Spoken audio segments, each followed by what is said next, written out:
اب وہ بات کرتے ہیں جو ترمیم میں ہو گیا بیرسٹر عقیل صاحب. سب سے پہلے تو بتائیے گا کہ یہ آئینی بینچ پچھلے سال بنے اور اب آئینی عدالتیں بنائی گئی ہیں, فیڈرل کانسٹیٹیوشنل کورٹ, کیا ضرورت پیش آئی؟ کیونکہ اس وقت بھی یہی دلیل دی گئی تھی کہ دیکھیں کیسز جو ہیں 4-5-6 آئینی کیسز یا پولیٹیکل کیسز ہوتے ہیں اور وہ 40% ٹائم لے جاتے ہیں, اور آئینی بینچ ہم نے بنا دی, تو بنا دیے تھے تو اب یہ کیوں کر رہے ہیں؟ آئینی بینچ جو تھا اس وقت پی ٹی آئی اور جے یو آئی ایف کی, کیونکہ ہمیں ان کے ووٹ درکار تھے جے یو ایف کے, اور ظاہری بات ہے اس حوالے سے انہوں نے کہا کہ ابھی فی الوقت ایک ٹرانزیشنری پیریڈ میں رکھیں, ابھی ڈائریکٹلی کورٹ کی طرف مت جائیں, ایک آپ آئینی بینچ بنا دیں. آئینی بینچ بنایا. آئینی بینچ کا سب سے بڑی جو تنقید آتی ہے وہ آپ کی صحافی برادری کی طرف سے آتی ہے. وہ کہتے ہیں یہ کیا ہو گیا جی, جرنلسٹ کہتے ہیں آپ کورٹ ود ان کورٹ ہے, یہ آئینی عدالت تو کام نہیں کر رہی, سول سوسائٹی کہتی ہے آئینی عدالت کام نہیں کر رہی. اب ہمیں بتائیں کہ ہم کدھر جائیں. کیا ایک انفنش ایجنڈا, انفنش جو بزنس تھا اس کانسٹیٹیوشنل کورٹ کے حوالے سے, چارٹر آف ڈیموکریسی میں جس کا ذکر ہے, جو کہ الحمدللہ ابھی ہم نے 27ویں ترمیم میں اس کو انٹروڈیوس کیا, جو کہ ایک اوریجنل آئیڈیا تھا اس وقت ہم نے جو فیدم کیا اور ہم اس کو آگے لے کے چل رہے ہیں.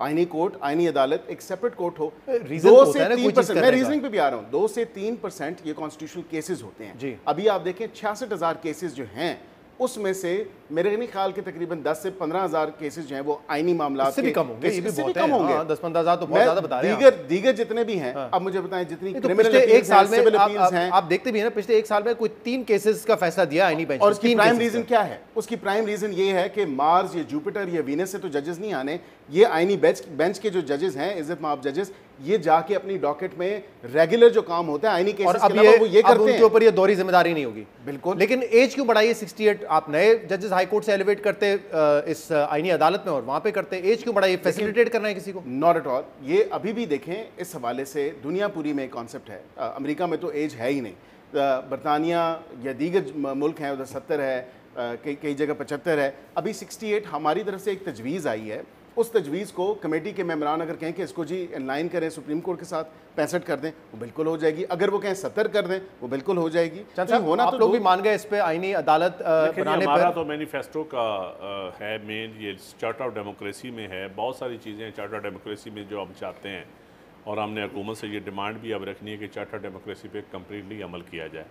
لیکن کیونکہ کانسٹیٹیوشنل کورٹ شہید بی بی کا ویژن تھا, اور یہ علیحدہ بات ہے کہ بہت سارا ضیاء الحق کا جو گن تھا وہ ہم نے 18ویں ترمیم میں صاف کیا, لیکن اس جو پیپلز پارٹی کا موقف ہے اس میں ہماری بدنیتی شامل نہیں ہے. اب آگے جا کے کوئی بدنیتی شامل ہو, نہیں میں نہیں کہتا, میں یہ ان کے اوپر الزام نہیں لگاتا, لیکن یہ ایج بڑھانا یا یہ چیزیں ایک تو چارٹر آف ڈیموکریسی میں جو اس شک کا ذکر کیا جاتا ہے, ویسے تو بہت ساری شکیں جس پہ کوئی عمل درآمد نہیں ہو رہا, لیکن اس مخصوص شک کا جس کا آپ نے ذکر کیا اس میں لکھا ہوا تھا کہ 6 سال کے لیے بنے گی فیڈرل کانسٹیٹیوشنل کورٹ, اور اس کی وجہ یہ تھی کہ مشرف نے آئین کا حلیہ بگاڑ دیا تھا. آپ لوگ چاہتے تھے چارٹر آف ڈیموکریسی کے بعد واپس جمہوریت آئے اور آئین کا حلیہ بہتر کیا جائے, اور 6 سال تو گزر گئے. حلیہ بہتر کریں گے. حلیہ دیکھیں جو سوچ تھی نا, جس سوچ کے شہید بی بی اور میاں صاحب کی وجہ سے, جس سوچ کی وجہ سے چارٹر آف ڈیموکریسی پہ سائن کرنا پڑے, اب اس میں بہت سارا پولیٹیکل فورسز کا بھی قصور ہے کہ چارٹر آف ڈیموکریسی کو بک مکا کا نام دیا گیا.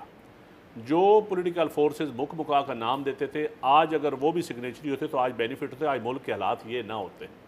دیکھیں یہ ایک ڈیبیٹ ہونی چاہیے. میں سمجھتا ہوں آپ چارٹر آف ڈیموکریسی پہ تمام پولیٹیکل جماعتوں کو آنا چاہیے, پی ٹی آئی سمیت. اس وقت مسئلہ یہ اور اگر تمام پولیٹیکل جماعتیں اس مسودے کو, جس کو مک مکا کا اور تانے دیتے ہیں جس کے اوپر, اگر آج اس پہ آ جائیں تو آپ دیکھیں کہ ملک کے حالات کیسے چینج ہوتے ہیں. آپ کو یہ تھا خدشہ, اور بالکل درست بھی تھا, کہ اپنے مرضی کے ججز لگائے ہوئے ہیں, ان کے ہوتے ہوئے تو آئین تبدیل نہیں ہو سکتا. سارے خدشات تو شہید بی بی کے درست ہے نا, شہید بی بی نے تو بہت بڑا, لیکن اب تو معاملہ نہیں ہے نا, اب تو کانسٹیٹیوشنل بینچ بھی آپ لوگوں نے بنائے ہیں, آپ لوگوں نے ترمیم کی. آپ کس طرح سمجھتے ہیں ثاقب نثار اور افتخار چودھری کو آپ بھول گئے؟ بی بی کی شہادت کے بعد ہی وہ ججز تھے. میں کہہ رہا ہوں 26ویں ترمیم میں تو ایڈریس کر دیا. میں یہ سنیں, بلاول صاحب بعد میں تھے, بڑے بڑے ابھی بھی دیکھیں ان کی روحیں, بلاول صاحب نے 26ویں ترمیم کے پاس ہونے پر, ابھی روحیں پھر رہی ہیں.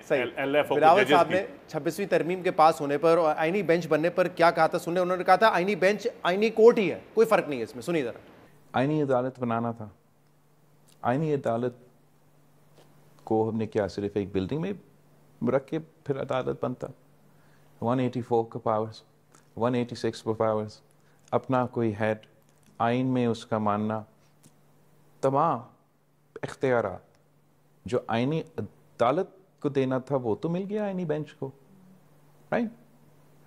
اور اب میں اس سے زیادہ کیا چاہوں گا؟ نام جو بھی رکھ لے، میں نے اپنے جلسہ میں بھی کہا، نام جو بھی رکھ لے، مگر جس طریقے سے لوگ آئینی بینچ اور آئینی عدالت میں ایک بہت بڑا کمپرومائز کی طرح پیش کرنے کی کوشش کر رہے ہیں، ان کا یہ غلط فہمی ہے۔ بینچ آئینی عدالت ایک ہی چیز ہے، نام میں فرق ہے بس۔ دیکھیں میرے خیال میں ججز کی کمی بالکل ہے، اس میں نئے ججز ایلیویٹ ہو جائیں گے اور چیزیں بہتری کی طرح، ہماری تو نیت ہے، ورنہ نہیں ہوں گی بہتر تو چند سالوں بعد ختم ہو جائے گا۔ یہ کیا ہو سکتا ہے؟ یہ ملک میں ریفارمز تو ہوتی رہتی ہیں، اور پاکستان جس سٹیج پہ جس تیزی سے لوگوں کا شعور ترقی کر رہا ہے، میں تو سمجھتا ہوں کہ چیزیں انشاءاللہ الٹیمیٹلی بہتری کی طرف ہی جائیں گی۔ اور آج بی بی شہید کے بعد کتنے بعد چارٹر ڈیموکریسی کے کتنے سالوں آپ کو بعد، لگتا ہے کہ عدلیہ مضبوط ہوئی ہے اس سے؟ نہیں، یہ تو ججز کے رویوں پہ ڈیپینڈ کرتا ہے، ججز کے عمل پہ ڈیپینڈ کرتا ہے، اس پہ میں کومنٹس نہیں وہی کہہ رہا ہوں نا، جو پہلے بھی طریقہ کار تھا اس میں ثاقب دیکھیں، نثار بھی آئے، اس میں افتخار چودھری بھی آئے، قانون سازی اس سے میں فائز عیسیٰ بھی آئے۔ صرف قانون سازی سے کوئی ادارہ بہتر میں وہی کہہ رہا ہوں، تو پہلے بھی آپ کہہ رہے ہیں ثاقب نثار بھی تھے تو فائز عیسیٰ بھی تھے، افتخار چودھری بھی تھے۔ ریسٹوریشن آف جوڈیشری کی صورت میں کیا ملا؟ افتخار چودھری کا انصاف ملا ہمیں، عدلیہ بحالی ایک ہی تحریک چلی پاکستان نے ہماری زندگی میں، تو اس سے بڑا کھلواڑ تو نہیں ہوا۔ چلیں، آرٹیکل 243 کو بھی امینڈ کیا گیا اس میں۔ آپ نے پہلے تو کہا کہ دیکھیں جب تک یہ چیز منظر عام پر نہیں آتی میں آپ بات نہیں کریں گے۔ اب ذرا بتائیے گا، چیف آف آرمی اسٹاف جو ہیں وہ چیف آف ڈیفنس فورسز بھی ہوں گے، کیا مطلب ہے اس کا؟ کیا اس کا یہ مطلب ہے کہ جو چیف آف نیول اسٹاف ہیں اور چیف آف ایئر اسٹاف ہیں وہ بھی رپورٹ کریں گے اب چیف آف ڈیفنس فورسز کو، جو کہ آرمی چیف ہوں گے، ان کے پاس وہ بھی عہدہ ہوگا؟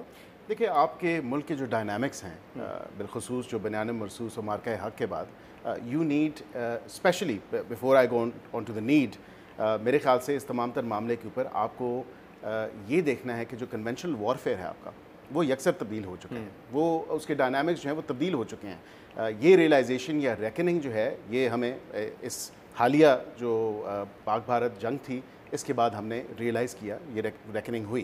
اس کے بعد آپ کو ایک وار ٹائم اسٹریٹجی کے لیے یونٹی چاہیے، اس کے اندر جوائنٹنیس چاہیے، اس کے اندر سنکرونائزیشن چاہیے، اس کے اندر آپ کو کوآرڈینیشن چاہیے، ایک کوہیسو اپروچ چاہیے اس تمام تر ایشو کے اوپر۔ اب یہاں پہ ایک سینٹرل کمانڈ کا ہونا وہ بہت ضروری ہے، اور پاکستان کے ڈائنامکس جو ایک فیکچول پوزیشن ہے، آپ کو پتہ ہے کہ جو لینڈ ہماری کہہ لیں جو زمینی جنگ ہوتی ہے وہ ویسٹرن ایسٹرن بارڈر دونوں آپ دیکھ لیں، مطلب فتنہ الخوارج یا اسٹیٹ اسپانسر ٹیررزم جو بھارت کی طرف سے ہے، افغانستان کے حوالے سے اور بھارت کے حوالے سے اگر آپ دیکھیں تو انہوں نے بھی یہ دیکھیں نا، اب سائبر اسپیس میں بھی تھا، یہ زمینی بھی تھا، یہ اس کے ساتھ آپ کی ایئر اسپیس میں بھی تھا، تمام تر چیزیں ہیں۔ ضرورت کیا تھی وہ تو آپ بتا ہی